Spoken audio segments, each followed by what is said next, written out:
Lokuta monene, lokuta monene, oya kanisaka, epere kokufa, oya. Bopusana, moyen mosusu akosa les alités. Avancez, avancez, avancez. T'es un tapis rouge. 2, 1.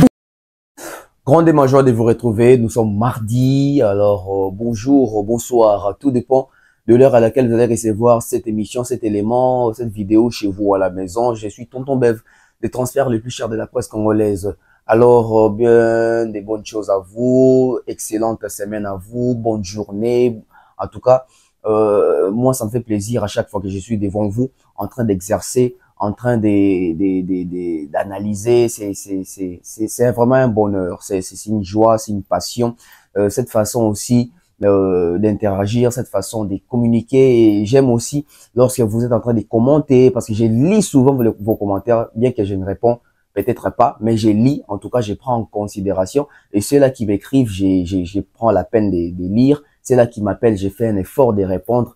Bien que c'est pas facile, hein, avoir plus de 1000 messages chaque jour, c'est pas facile, mesdames et messieurs, mais on fait avec, parce que des fois il faut interagir, des fois il faut s'échanger des idées, apprendre des autres, c'est important. Alors merci à tous mes sponsors, merci à ceux-là qui me soutiennent, merci à ceux-là qui nous accompagnent, merci à ceux-là qui ont décidé de faire confiance du côté de la vérité. Parce que vous savez, de nos jours, surtout au Congo, surtout dans notre communauté, les gens veulent se mêler des bêtises, les gens se sentent à l'aise avec les antivaleurs, les gens se sentent confortables avec les mensonges, mais nous autres là, nous avons choisi quand même de faire autrement, de proposer un contenu un peu plus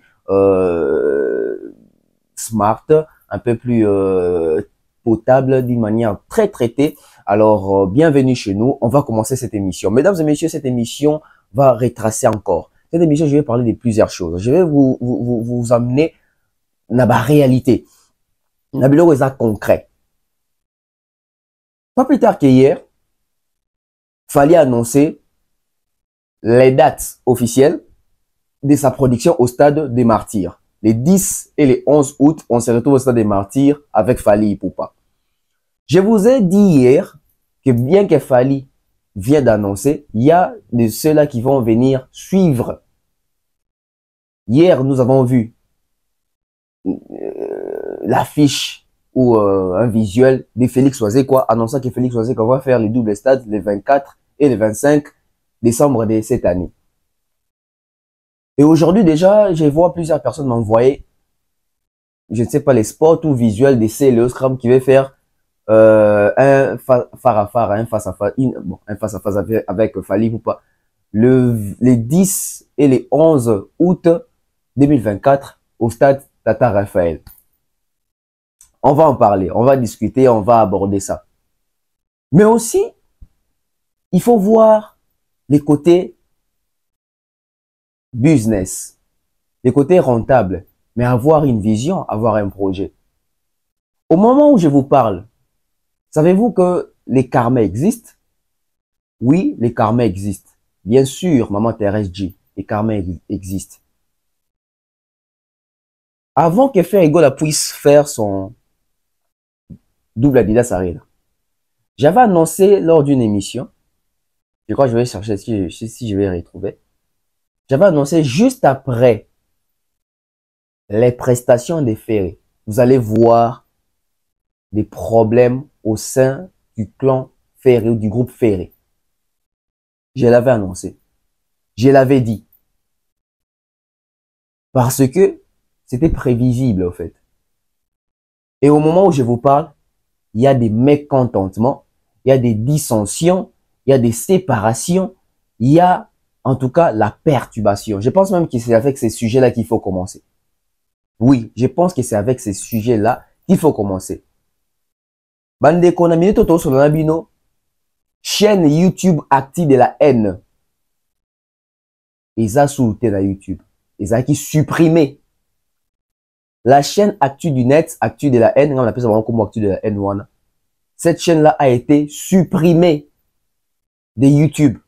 so ozana tembe zo téléphone non comment actu du net na YouTube au monake baza souté baza lisusu te pona nini eza parmi ba chaîne oyo ba relaya ki concert ya Ferregola na ba chaîne na bango et Ferregola na producteur na ba beta ki bango ba copyright ba pesa ki bango ba sanction na YouTube ba sanction na baza so apesio yango il faut retirer ba vidéo au chaki wana actu de la NMP so ki ba retirer kité so ba mona kité so ba lekisa ki de trop na ba infraction YouTube a supprimé chaîne na bango donc neto so na bino boé YouTube sur le côté actu de la haine, ils ont supprimé, ils ont société, ça n'existe plus. Donc, Alain Koussoukousakana, nous sommes des anani, ceux qui Jean-Pierre, ceux qui nani, wana ou. Des bazawana, oui, bah, commis, bah, chômeur. Moussala YouTube pour na bango et sili. Donc, des bazawana, ceux qui va pirater bango chaîne, parce que va pirater bango te. Ceux qui va pirater bango chaîne, ils peuvent au moins aller chez YouTube, ils va retrouver chaîne. Mais le coup, la YouTube, il y a supprimé chaîne na bango. Il faut abandonner là-bas sa chaîne Moussoussou. Et vous avez combien de temps? Va perdre monétisation, va perdre abonnés, va perdre mbongo. Mais c'est à cause d'une mauvaise foi. Et ça, les colons, il y a un mauvais cœur. Ces gens-là, bah, amité mamabe. Tala ndenge batuwana, bah, sala effort, bah, diminuer fali. Bazo ba mbongo ya ba artiste ya mboka oyo po basa la communication ma baie sur fali. Ko dénigrer, ko amoindrir, ko finga, ko sa banalise moko zo ke na sens ya haine, ko yini sa mutu. Nyonso mutu osala eza mabe. Yango wana nazara prophète ya repesa bango kombo ya actu de la haine. Omoni musala sozo sango na haine. Elimwa. Musala sozo sango na haine esila. Batona bande ko sala analyse te ke to yé po to réfléchir. Batona ba comme ko sala siko analyse ya motema mabe, ya ba compte à rendre. Bango ba comme ça ki ngo personnel, ba comme ça ki fallait ennemi na bango. Bande ko na mokili ba ki ba bundisa ba orphelin te. Et heureusement c'est pas fallu muta faire bloquer chaîne na bango. Muto yo bango ba côté la rapport na ko diminuer fallait ne muta faire bloquer chaîne na bango. Elengia Congo. C'est ça, non? Elengia Congo. Elengia Congo, il y a Tracy. Bango kutu ba bika qui pense pas que bango pe chaîne elenga elim. Pas parole, c'est ba kate monétisation. Actu de la haine chaîne EKI. Kubundi sa fali. C'est comme si au bundara na fali to bundana nzambe. Bandeko, qui est sans ignorer que actu de la haine, bah ça là ba campagne de déstabilisation même yoko tati na kati ya famille ya fali. Actu de la haine, bah ça parmi bato yo, bah ko pelisa moto na makambo ya tatouage kena oya kena ofali ya longola, bobinde ba kena nango, bah ya même na papa moko ya lokuta, oh papa afali akufa te, papa kali mo boza na Brazzaville. Et vous pensez que Nzambe Moutou, et plutôt vous pensez qu'il fallait régler cannabino. Ça passe par Dieu, ça. Biso tout le monde, biso na mokili tout le monde qui a oui, ba commettre qui erreur, ba zoki vidéo à faire et batché. Biso na mokili tout le monde a bongo. Mais Dieu frappe d'une manière d'une autre ou d'une autre. A beti bango na sens mosusu. A tiki bomba commettre erreur wana pour frapper bango. Imaginez mesdames et messieurs, bato ba ko ternir image artiste de la fali. Ba parents ya moninga bakufa bino bozora ba parents na bocha na ba miniature na bino pour na ko raconter ba bêtises sur ba mémoire ya bato bakufa. Non mais fallait un bon cœur parce que fallait pas ko ça va tout chaîne na ba limu ils ba bloquer yango. Mais tala motema malamu wa fali akipa na eta tika bango nzambe afuta bango tande nzambe afuti bango kaka épée o bosale la rapport na rochuba fali. Et puis on est chubibino. Donc quand faire au se serva pour nous sauver, pour nous côté la faire comme ça fallait mabe, quand contenir à faire un des limous ici chaîne nabino. Bozoui. Et ça doit servir de leçon na bateau nyo surtout batikali. Et le coup sali que chaîne na bango limwa, eza makambo yo ba critiquer la fali. Ah non, mais Dieu est grand. Hein? Dieu est grand. Ba critiquer fali que fali ba concerne le monde en a raté. Tchaka ba concert na YouTube, ba concert ne fait monana, mutumbi mabeta ba concert monana raté et kindara wapi. En voulant maintenant faire voir aux gens que faire et au moins beta ba concert tala yango e monana ba zu ba image à faire et ba ke ba tena ba chaîne na bango. Ta la chaîne est limoué. Ta la chaîne est limoué. Et moi j'aime cette attitude de Fally de ne plus vouloir expliquer les gens. Tika ba doit coûter dans la conséquence. Pour Fally abi makambo ba YouTube ana. Si Fally à ça qui va concerner monsieur monde n'a raté pas yebi ça va biso quelquefois que va concerner moi on a à la portée ba tout que ba va concerner la yeba ko tient ba chaîne na bango parce que ba chaîne est kende. Mais nani akoyoka Fally déjà mboko na ayoka Fally. Nani akoyoka Fally, nani ayoka ka Fally. Mutute. De nos jours, l'hygiène intime est une priorité. Voilà pourquoi Maliane vous propose des produits d'hygiène intime à base des plantes naturelles, testés et approuvés dans les plus grands laboratoires dans le monde. Maliane vous propose des thés de fertilité pour hommes et pour femmes, des thés pour bain à vapeur after accouchement pour soulager les maux de dos, gel intime pour hommes et pour femmes, produits pour les règles douloureuses, fibrome, endométriose, polykystie, myome, resserrement du muscle du vagin, trompe bouchée et j'en passe. Vous avez également des produits qui vous aident dans tout autre type de soucis gynécologiques que vous pouvez avoir. Ceinture abdominale, vous avez les protège-slip, les bandes hygiéniques et tous ces produits sont disponibles sur notre site www.maliane.com. Passez vos commandes à travers notre numéro affiché directement à partir de notre site et vous serez livré partout dans le monde. Maliane, pour une hygiène intime parfaite. Ferregola na minute akomi na problème na presse. Azui problème na bateau bakota ke bango moko parce que bateau bakota la ka non seulement a fouti bango te pour na barena. Balinga ba zo ba récupérer ba mbongo na bango na ba chaîne na ba vidéo bakota na ba chaîne na bango. Bo faire retirer bango ba émission wana, ba mususu ba sanction, ba mususu ba copyright, ba mususu ba chaîne EKI. Neti actu de la haine na minute matanga o Alain Course na soki kilombo jona mswana na komo mobo na ba mabanku bando le kakuna ba lora tendance ba kina ko le kakuna ba sala ba live na ba mama mibimba ba papa mikolo kuya ko ba ke Fally papa na akufate ba Fally akipaka papa na ete papa na za na Brazzaville d'ailleurs ko papa na lobby mto ko protéger ba na wana etc. Venez encore faire ce genre d'émission. Venez encore faire ce genre d'émission. Je me rappelle que Fally a fait une émission avec Thierry Mombaya, Franck Stéma et puis Demeure. Fally Lobarabou. Quand tu touches à ma famille, les lotés, l'obité, tôt ou tard, tu payeras. Quand Fally disait ça, c'est pas que Fally comme ton noyo fouti sabat. To vivre dans mon kilo, Nzambe Azali. Nzambe Azali. Et ça, c'est une manière, il y a relax que ça, c'est une punition. Ça, c'est les karmas. Quelle désolation, quelle humiliation. Mon kolobactu de la haine au barozonga na YouTube. Péré. Ils ont bien été pour nous. Magamba au salo. Parce que babandara déjà qu'on finit à faire. Maintenant, il évite que babonde va bien faire Renault 4. Moteur et fumaka. Babonde va bien faire bon. Faire rater au tindiki, mutu ke kufa kaka matindika. Ba bien faire azali fourmi ou alandara Fally sucre, Fally miel. Et ça bango baloba ke faire en vrai faire azana ba fanatique mais faire azana na bateau ba détestera Fally ba image ezali balobango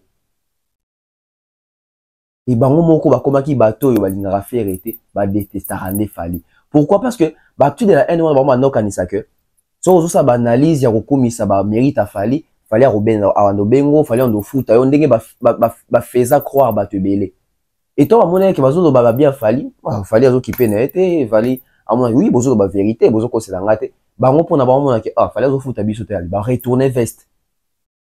Ba flatteur, ba tout monde ba cupide. Aujourd'hui où est la chaîne? Chaîne est limoué. YouTube a supprimé chaîne na bango. Pourquoi? Parce que ba kota ki ba vidéo ya faire bon ba soutenaka. Donc des baza boy ceux qui ba comment ko futa quand même ba parler, ba comment quand même ko lia bien na mbongo ya YouTube. Bazongeli bambongo na bango ya ba peintre parce que moko azaka soki peintre muso azaka soki jardinier bazongeli misa na bango ba jardinier bazongeli misa bango ya ba peintre Bato mo baza na poto ba s'intégrer te, bato mo baza na poto ba. Donc ça pour assistance ba yebe loroté.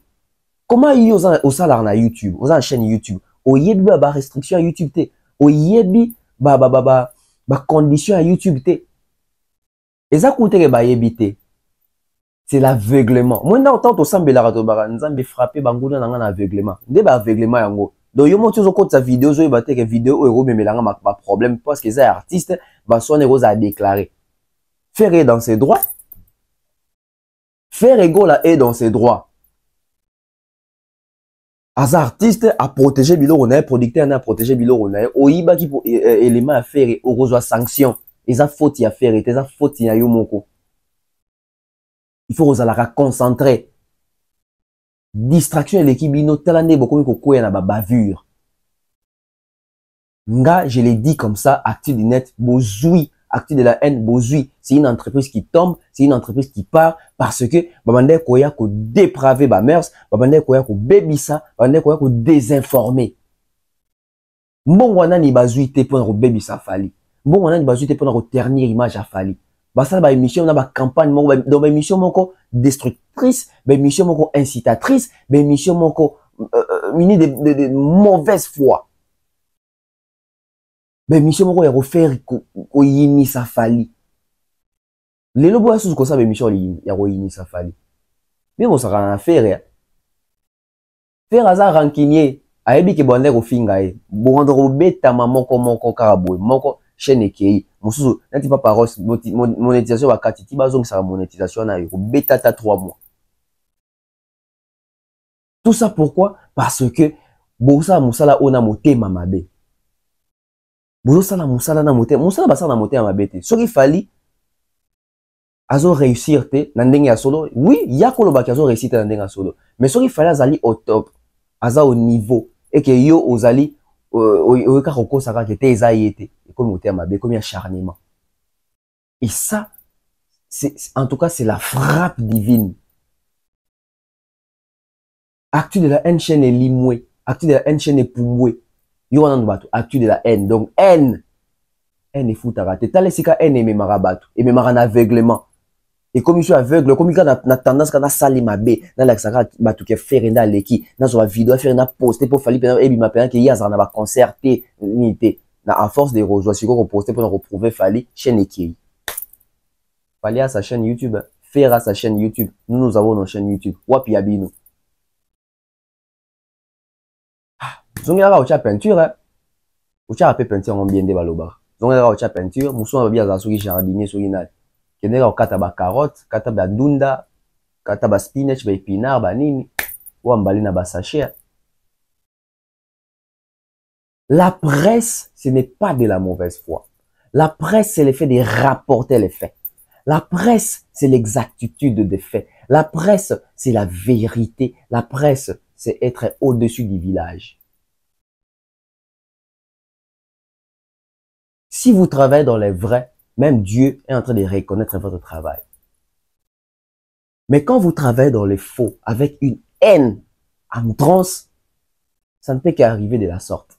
Et aujourd'hui, vous avez perdu la chaîne à cause d'une mauvaise foi.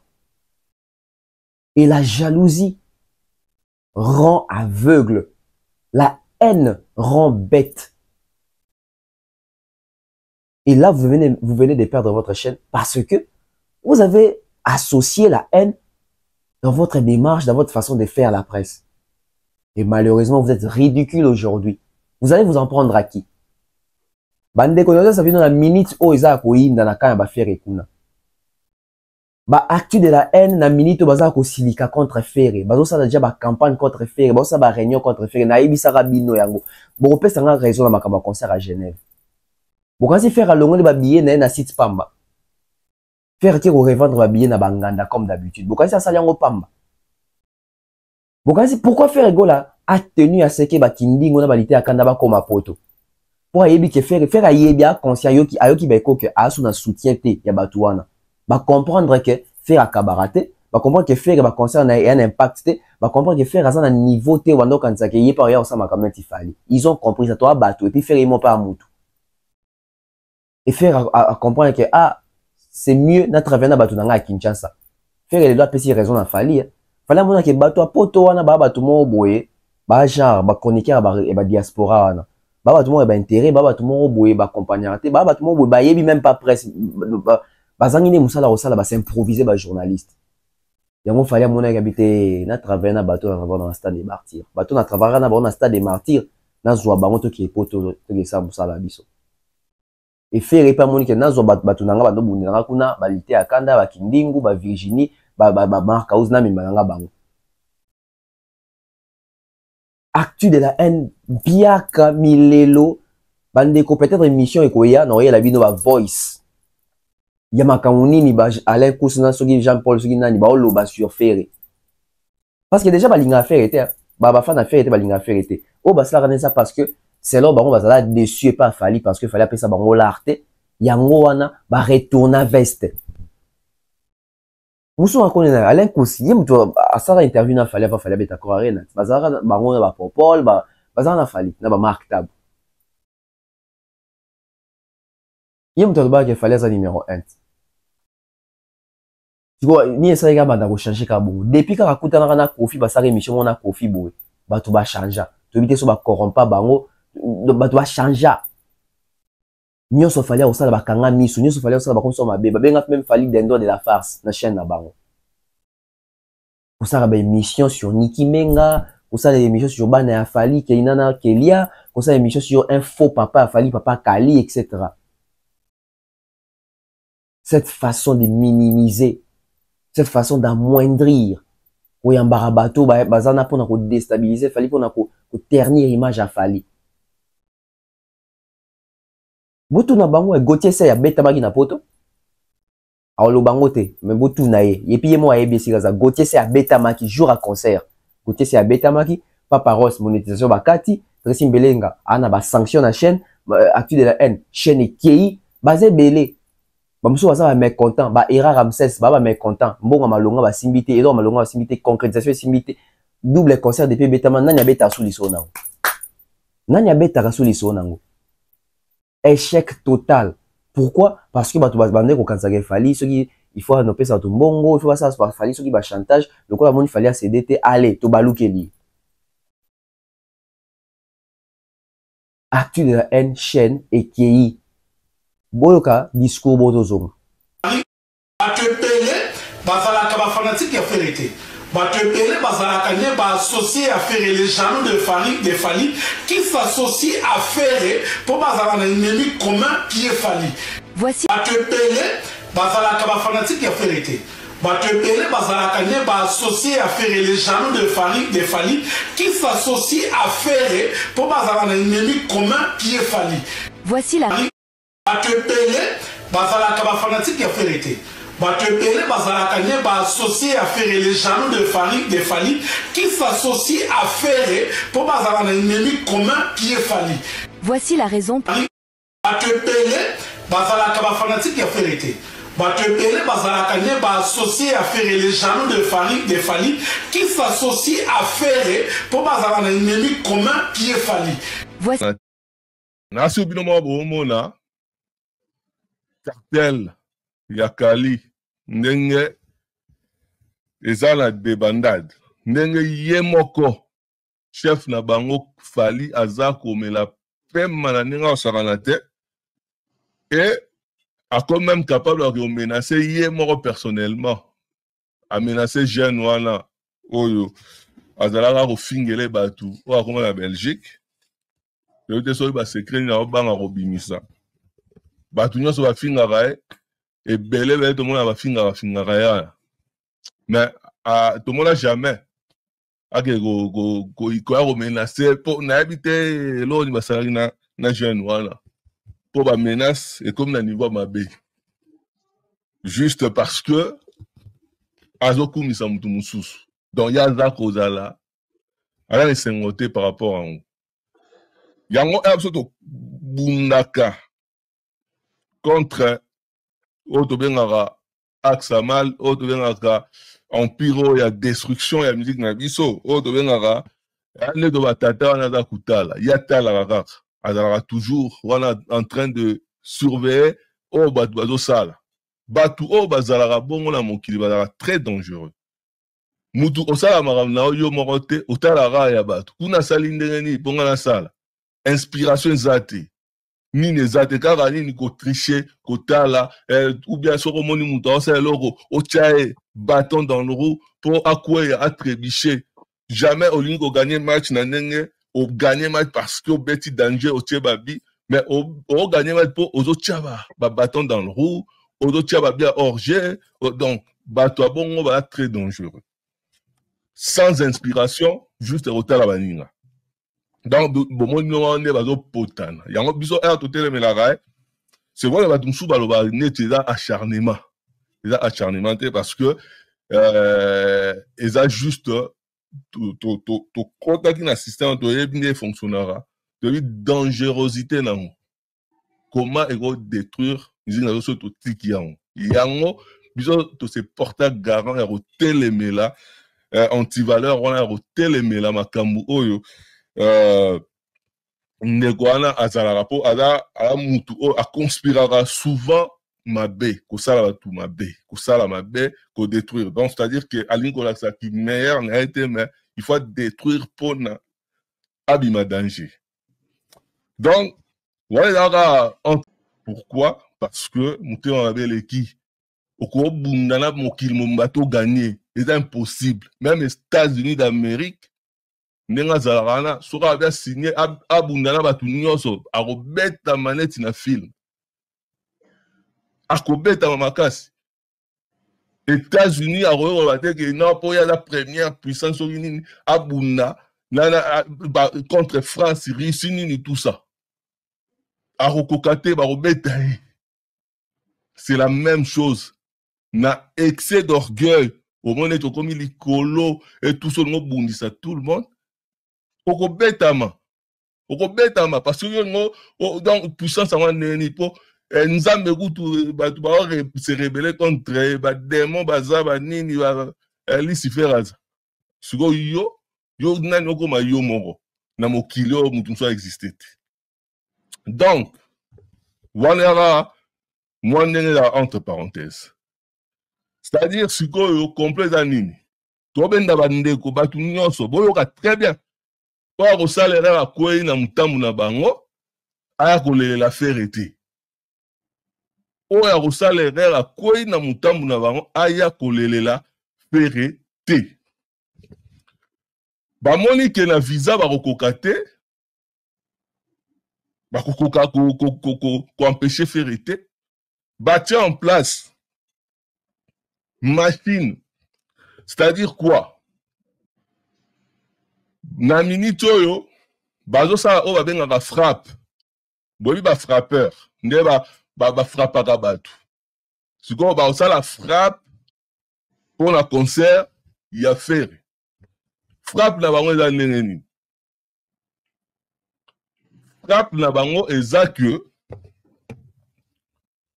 ba entourage ya fere na cité quelques-uns oyo baza koutilize komona wana minute oyo ndeti berado va utiliser comme on a Destino parce que Batunios va considérer les lots aux numéro 1 la musique Nabiso donc c'est-à-dire Nabilope Nabilope active net bah chiffre doit prouver donc voilà donc voilà c'est pas la bonne discussion le mot bozo boya que la numéro 1 bon voilà tozong là aussi est-ce que écart au tiki na ba dans bande économie sous artiste mususu est-ce que éco défavoriser quelque part ce qui est continué bon. Est-ce qu'il faut benda bango pour pousser au travail de plus en plus parce que ceux qui tout le monde a un championnat même à football là ceux qui équipe d'ara mort que dominer Arabi Maliban attend c'est comme un peu compliqué pour nous. Est-ce que vraiment ça était bien peu ou mais ninga mususu nayo pour avoir avancé ensemble comme ça au travail de plus en plus parce que ceux dans malumba on va la lemba les amants trop. Je considère pas comme le numéro 1 et la musique congolaise non. Et en tout cas quand même au top. Bon, Moutouaza, voilà, ok. Mais bon, je pense que même la plus belle femme, il y a monde appelé ça Ouazanangoa. En tout cas, Joe et ses garçons songi, mais sans blague. Non, sans à la teinte. Ah non, En plus, la même danse. Même Kobina, même mouvement Makolo, même mouvement, donc, même Nini, même Nini. Donc, on a évité. C'est quoi, on a Nini, on a répété chorégraphie, ou bien la Nini. Il y a Nini, exactement. Il y a Nini. Zobé na XOR, à cause de la transmutation. Non, il musique, ils n'ont pas signé quoi, là, pour ce que ça can en arrive. Donc, quand on a la vidéo, on va comprendre le sens. Inspiration, il y a une pas de chorégraphie, tout, alors ça, la cri, tout, ça En plus,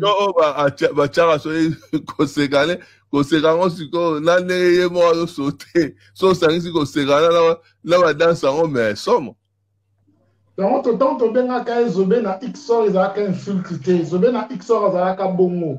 Ils ont un concert, parce que maïlo ça la transmutation, ils ont sauté, ils ont bêta la chute. Ce qu'on y a immortalisé. Ce que le problème na biso est ça. Olingi ba bengo papa we moza na voix papa we maté. Olingi ba komiso lokola faire moza lokola faire été. Mais ba bengo Zobé na XOR, ils ont qui peut modèle na niveau na ye. Lobi pe ba chaque comme mususu ba bima ba boketu mususu ba bima de quoi la pousse. Il faut mon avoir prison. Parce que na historique, tout le monde a que RADT Yankee Azalaki. Pas Warrior Bazalaki ta. Bato Bazalaki ta. Biso a tout créé bango. Ça fait pas longtemps. Pour nous on dirait ba bossa na que ba Warrior Royo qui Warrior et kalamingité. Biso a tout fabricant. Biso a tout fabricant na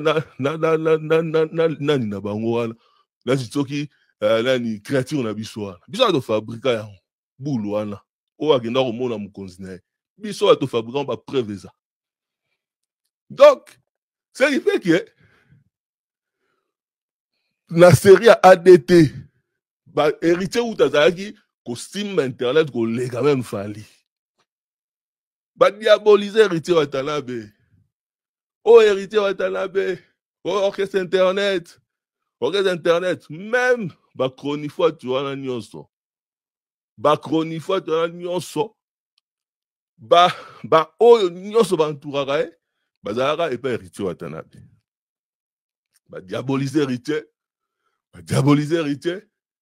Watanabe pour à se détacher na image wana ya orchestre internet à se éloigner na bato wana et bango des tactiques ba récupérer bango pour la olobaki na période wana RADT azalaki wera to kanga internet oyo yango la plupart ba fana wera ba kenda kutu na kawana ponini o fera za impoli fera banga kanani te héritier banga wera te nde ba kenda ki ko chapwa kuna mais RADT azalaki elaki wera to contrôler internet wera ou dans un compte moko we ba kanga yango parce que ADT kufa ye mutachaka ba mikanda na pour un compte YouTube wana on a plus d'1 million d'abonnés ba série wana ba kanga compte pour YouTube ayebi we raté na compte ayebi ADT ba sala tout ba récupérer au simbate we rabandé la compte à 0 donc wana là ba historique et ça qui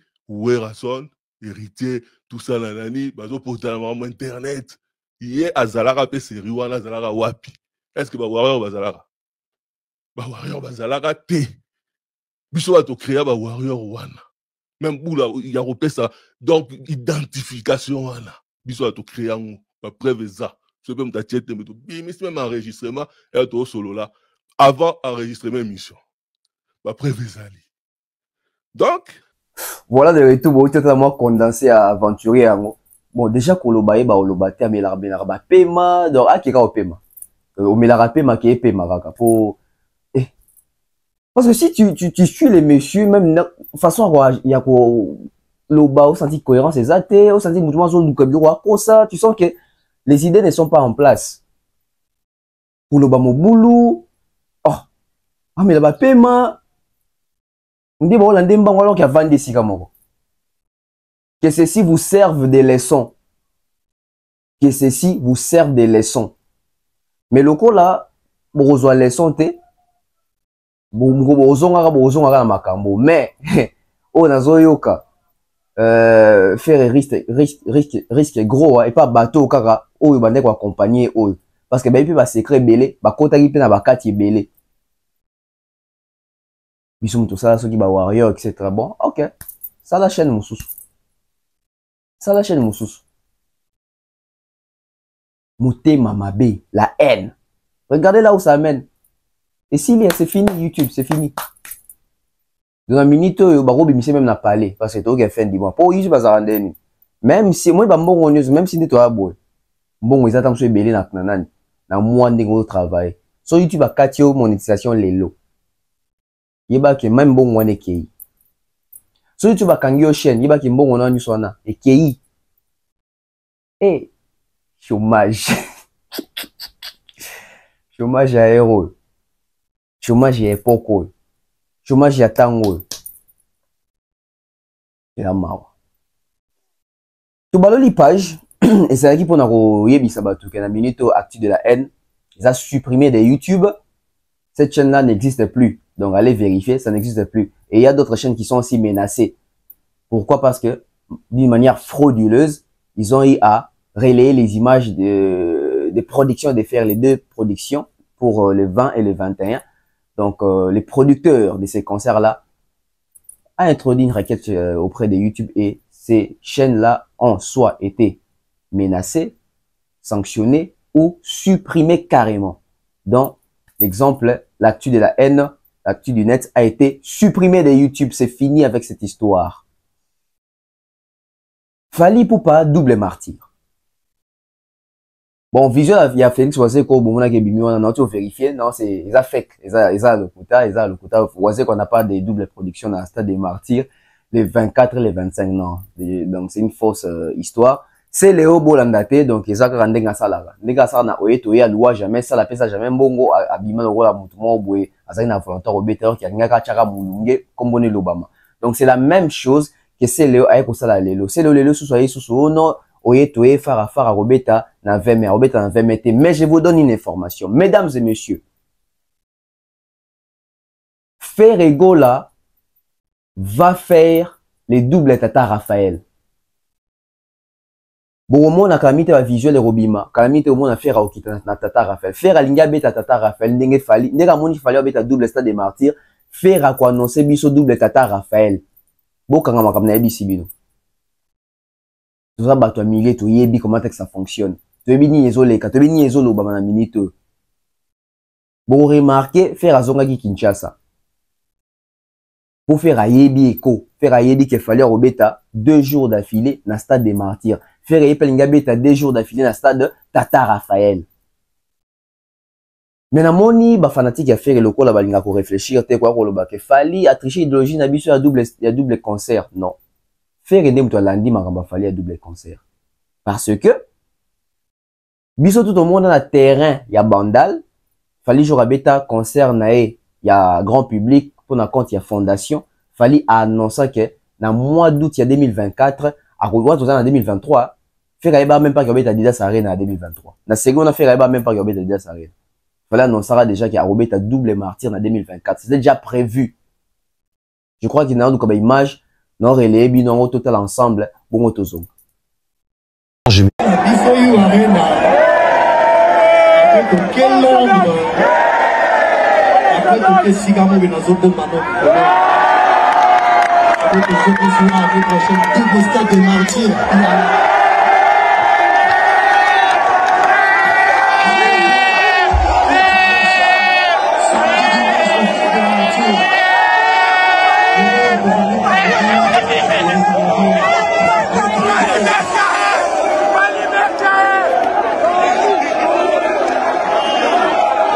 Soyou Arena, avec quel nombre? Après que Sigamo Benazobo Mano. Avec le prochain double stade de martyrs.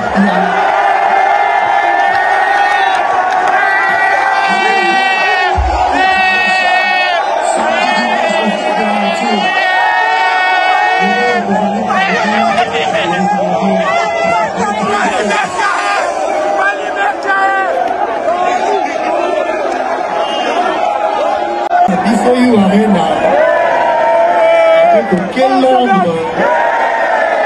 Après que Sigamo Benazobo Mano. Avec le prochain double stade de martyrs.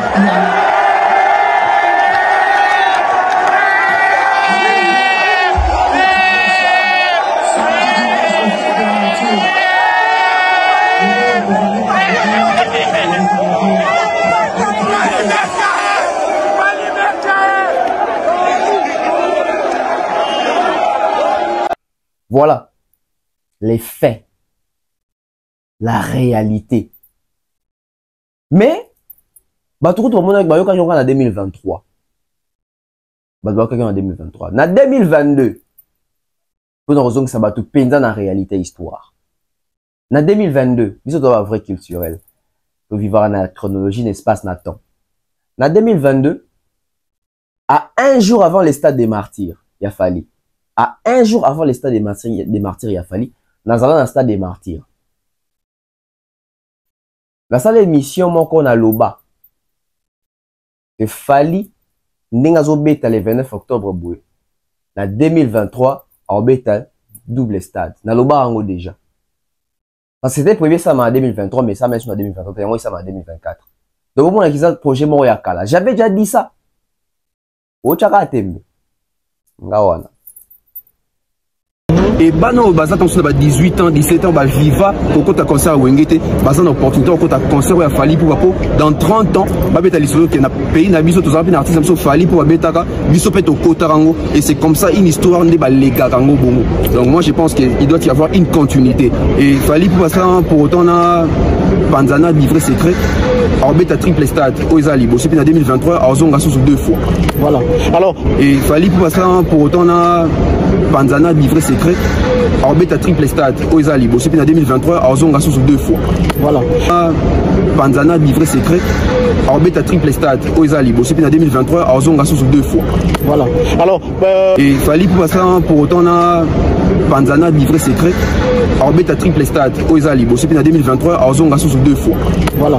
Alors voilà que je suis de retour. J'espère que au moins niveau c'est peli pour comprendre qu'il y a biso tout ça dans les fautes.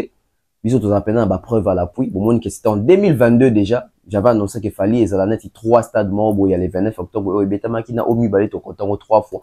Donc Fali va faire double stade des martyrs. Alors quels sont les enjeux? Fali doit rectifier plusieurs choses.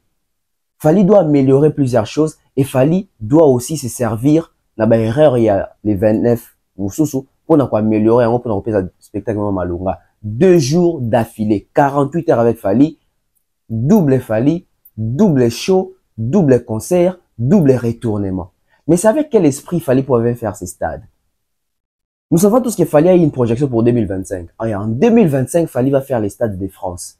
Mais pour faire les stades de France, Fali commence d'abord par faire les doubles martyrs. Un concert qui peut réunir, je crois, 120 plus 120, ça nous fait 240 000. Donc, il fallait aller jusqu'à 240 000 personnes. La compilation à 2 jours pour un événement inoubliable. So, il y a les solo, il y a répertoire ni fallait rebête. Parce que 2 jours, ça veut dire que parce que tout la vérité.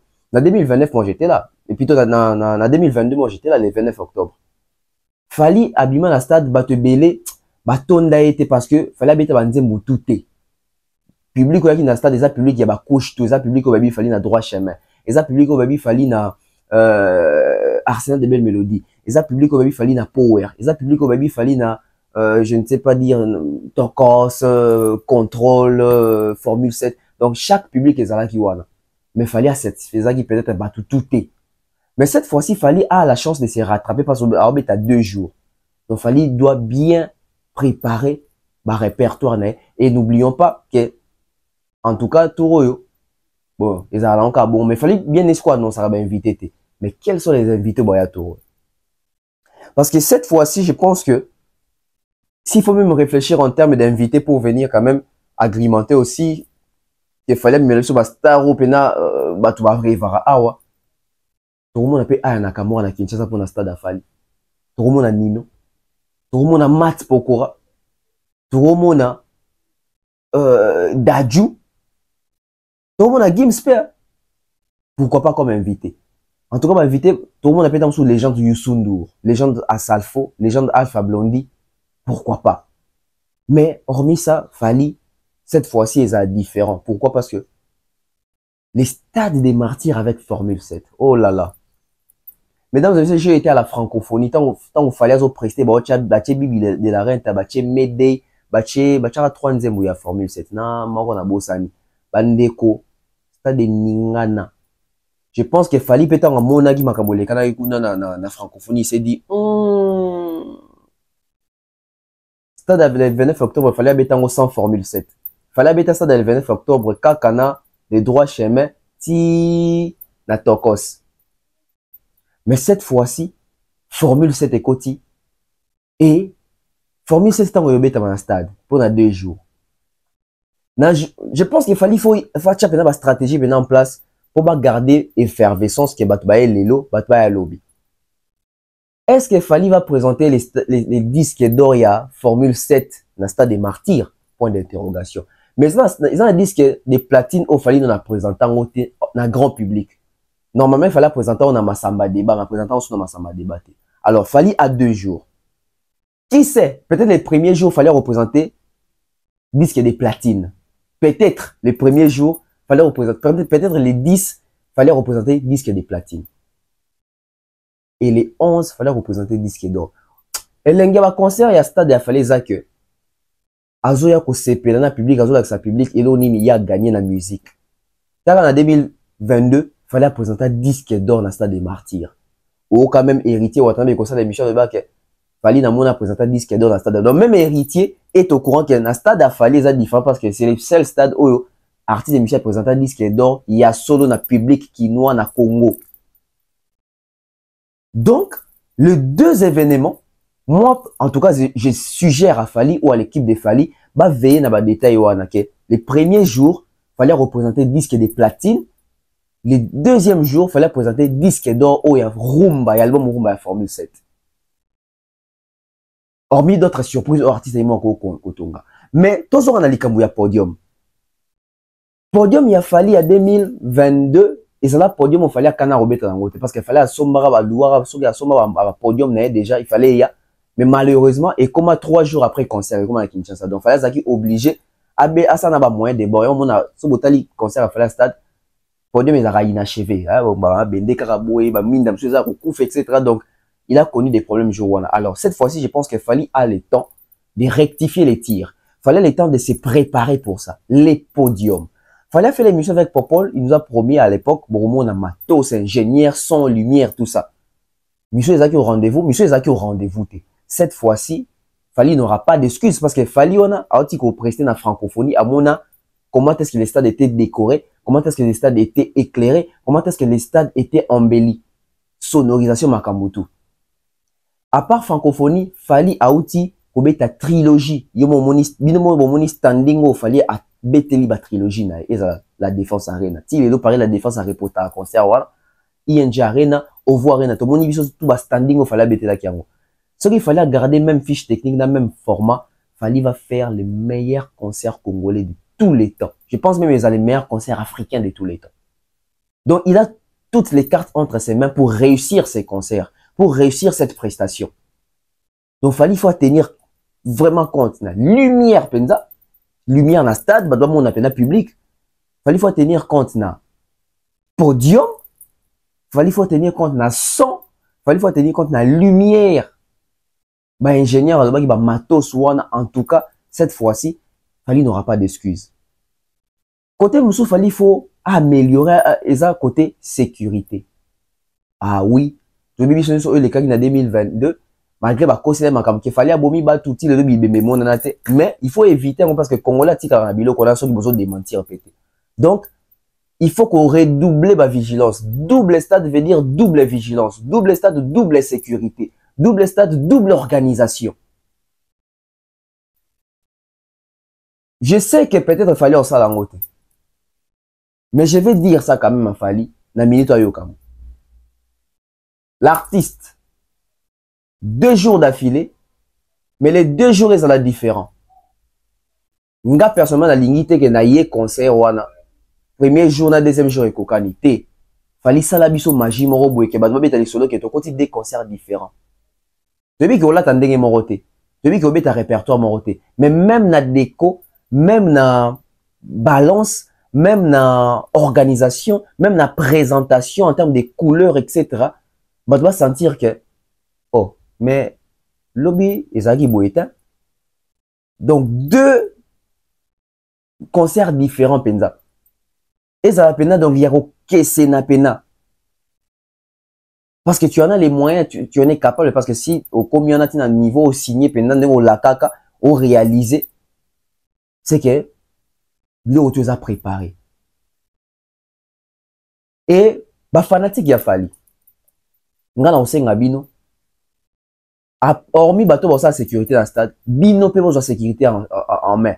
Tu veux biso tout ba leader ya mboka oyo misusu ba sepelité. Pe ba lingate réussite en ça ma po ekunda ba réalisation na bango. Attention na ça bino, ba yo bois ki la bino bibembe.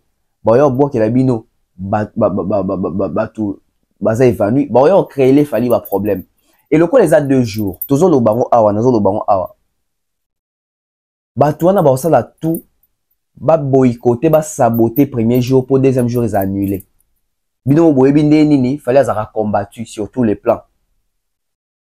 Ils ont abattu ba omeka. Nazo ça bino nga lo bara pa mbate. Ils ont abattu donc côté l'équipe de Fali et Fali ba zo makamna lo ba o na considération. Ils ont 2 jours d'affilée. Premier jour ba ça la tout ba tumbo la bino. Ba ça tout ba créer les bino problème. Ba ça tout ba saboter, ba créer le moment bo e ça la ke République à côté, mais bah, non, le quoi Makambo et Sami, deuxième jour, moins ça les mésaté, tu annuler en gros. Faites très attention. Fali pour pas la sécurité avant tout, bah, Warriors, ça fallait pour binomo pour ça la sécurité à stade. Donc ça, Michaud est belé sur comment est-ce que les doubles stades, il faut salama, comment est-ce qu'il faut se dérouler, qu'est-ce qu'il faut éviter, qu'est-ce qu'il faut améliorer, qu'est-ce qu'il faut changer. Makambo ça, tellement est belé. Makamoza tellement ébélé. Nasu qui s'en aspect moko. Double stade, tout royo. Fali. Akocha prix ni. Parce que, en termes de demande des mati. Mais les Fali là restent les mêmes Fali là qui a, au hasard a besoin de côté en communion public naé qui noie. Ou à représenter mon disque d'or naé, ou à commémorer certains invités. Or, la Formule 7, na stade, ba Mayday, en live, ba stade, il a fallu à 2022, tika biso na feeling mo boke. C'est les premiers stades au monde qui ba rumba ya solo na cœur. Tout le monde a associé, tout le monde a Nice, ba rumba na cœur. Il faut tout les appeler ya rumba, parce que Formule 7 n'a habité. Et je pense, hein, on a un loba. Fali a été une dernière saliba fiche technique. Mais je pense que Formule 7 fait bêta dans le deuxième jour. Premier jour, ils appellent un jour moins où bon, toi, il va deuxième Formule 7 et bêta dans le premier jour. Mais deuxième jour, ils appellent un jour moins où ils ont moins spécial, quoi. Ils ont moins spécial. Mais, faut pas oublier qu'ils appellent un entraînement pour la projection à 2025. Il y a stade, de France. Je suis à la fin. Je vous promets une émission. Là, avec Demer Nyangi. Qu'est-ce qui s'est passé entre Demer Nyangi et Kofi Olomide? Et Michel Zoya. Qu'est-ce qui s'est passé entre Demer Nyangi et Kofi Olomide? Et Michel Zoya. Qu'est-ce qui s'est réellement passé dans Bandela entre Demer Nyangi et Kofi Olomide? Je reçois Demer. Elle va parler de tout sauf rien. Qu'est-ce qui vient de se passer? Qu'est-ce qui s'est passé entre Kofi Olomide et Demer Nyangi? Makambouzé belé. Makambouzé belé. L'émission avec Demer Nyangi arrive. Demer Nyangi, aujourd'hui, s'est soulevé contre Ferré. L'affaire sur l'est du pays. Demer Nyangi a commis nini. Ok, koti sango wapi. Makambo. Mesdames et messieurs, Tozola Mouka. L'émission arrive. Merci à toutes les personnes de l'Andibiso. Je salue monsieur Jean-Flavien Kaniki avec madame Sandra Guito Kaniki. Merci à Mouktek Service. Merci à maman Thérèse G. Merci à oncle Blaise Anselé Ma Cerveau, oncle Chico Moncheni Connexion, maître Junior Otoro Mukuna, Milko Sarko Big Bro des cœurs avec toi. Merci au général Kelly Charleston. Je salue comme ça oncle et honorable prince Tukuzu, na Pesimbo Tena Vienanga Charles Etabou na Brazzaville. Mesdames et messieurs, l'émission avec Demer Nyangi arrive à cœur ouvert. à cœur ouvert. Pourquoi Héritier insiste à ce que des mères ont que ça bon. Des mères ont bon. L'émission arrive. Tenez-vous prêts et restez branchés sur la BEF officielle. C'est tout prochainement. Bye bye.